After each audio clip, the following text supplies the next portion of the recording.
नमस्कार। चलिए आज एक बहुत ही दिलचस्प और गहरे विचार को समझते हैं। एक ऐसा विचार जो शायद हमारे जीवन को देखने का नजरिया ही बदल दे। आइए इस शक्तिशाली सोच की गहराई में उतरते हैं। कभी ऐसा महसूस हुआ है कि शरीर का कोई छोटा सा दर्द या मन की कोई हल्की सी चिंता इतनी बड़ी हो जाती है कि बाकी सब कुछ उसके सामने फीका पड़ जाता है? ये हम सब ने कभी ना कभी महसूस किया है और इसके पीछे ना एक बहुत गहरा मनोवैज्ञानिक कारण छिपा है। दरअसल ये हमारी इंसानी फितरत है। हमारी बनावट ही कुछ ऐसी है कि हमारा ध्यान उन चीज़ों पर ज्यादा जाता है जो गलत हैं, बजाय उनके जो सही चल रही हैं। अच्छी सेहत तो हमें सामान्य लगती है, लेकिन एक छोटी सी तकलीफ भी हमारा पूरा ध्यान अपनी तरफ खींच लेती है। तो इस अनुभव को और बेहतर समझने की जो चाबी है, वो हमें एक बहुत ही गहरे दार्शनिक लेख से मिलती है। ये लेख हमें सिखाता है कि हमारी जो सबसे बड़ी शक्ति है, यानी हमारा ध्यान, वो असल में काम कैसे करता है। तो ये लेख कहता क्या है? इसका जो मूल विचार है वो बहुत सरल लेकिन बहुत शक्तिशाली है।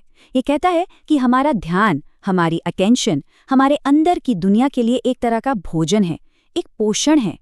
ये वाक्य देखिए, बिल्कुल सीधे सीधे बात कहता है। इसका मतलब है कि हम जिस भी चीज़ पर ध्यान देते हैं, हम असल में उसे ऊर्जा दे रहे होते हैं, उसे सींच रहे होते हैं, उसे पोषित कर रहे होते हैं। ठीक वैसे ही जैसे खाना हमारे शरीर को पोषित करता है।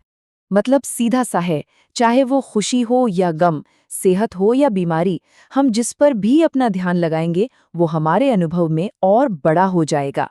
हमारा ध्यान एक मैग्नीफाइंग ग्लास की तरह काम करता है, जो चीज़ों को कई गुना बड़ा करके दिखाता है। अब ये सवाल हमें इस विचार के दूसरे और ज्यादा गंभीर पहलू पर ले जाता है। अगर ध्यान भोजन है, तो फिर सोचिए क्या होता होगा जब हम लगातार सिर्फ अपने दर्द को, अपनी पीड़ा को ही ये भोजन खिलाते रहते हैं। वो दार्शनिक लेख हमें यहीं पर चेतावनी देता है। जब हम लगातार सिर्फ दर्द या दुख पर ही ध्यान देते हैं, तो हमारा पूरा नजरिया ही पलट जाता है। जो चीज शायद छोटी सी होती है, वो हमें विशालकाय लगने लगती है। ये एक तरह का दुष्चक्र है। इसकी शुरुआत होती है दुख पर ध्यान देने से। इससे उस दुख को पोषण मिलता है, वो और मजबूत होता है, और अंत में दुनिया को देखने का हमारा पूरा नजरिया ही नकारात्मक हो जाता है, पूरी तरह से उलट जाता है। और जानते हैं इस चक्र का सबसे खतरनाक अंजाम क्या होता है? लेख के अनुसार इंसान उस मोड़ पर पहुंच सकता है जहां उसे लगने लगता है कि जीवन में अब कुछ बचा ही नहीं है, ये जीने लायक ही नहीं है। ये दिखाता है कि हमारे ध्यान का गलत इस्तेमाल कितना विनाशकारी हो सकता है। पर कहानी यहीं खत्म नहीं होती। इसमें एक बहुत अच्छी खबर भी है। अगर ध्यान वो भोजन है जिसे हम परोसते हैं, तो इसका सीधा सा मतलब है कि चुनाव पूरी तरह हमारे हाथ में है।